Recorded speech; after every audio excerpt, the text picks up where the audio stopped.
liability and accountability and how they fit with governance is complicated and misunderstood.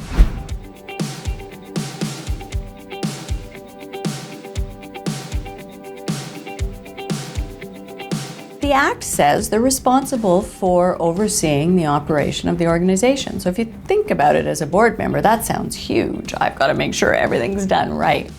But ultimately, they have a responsibility for loyalty and to act prudently in looking at the oversight. They delegate the day-to-day or the authority to run it day-to-day. And I think that's where there's sometimes a lack of understanding.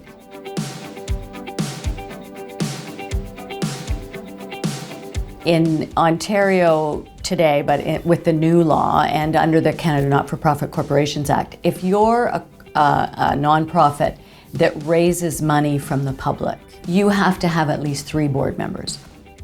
And if you're not raising money, you can actually have 1, but that's very rare in the nonprofit sector.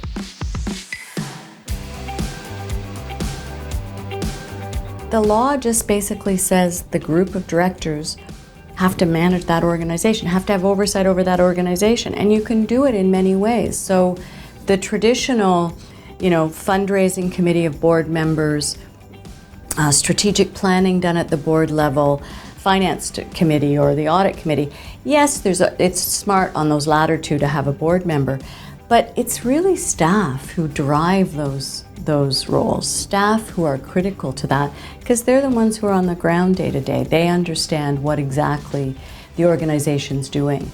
And there's nothing in the law that says you can't have staff involved in all of that.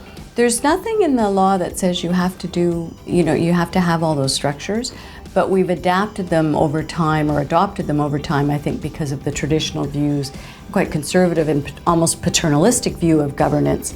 And I think that's what we need to blow apart.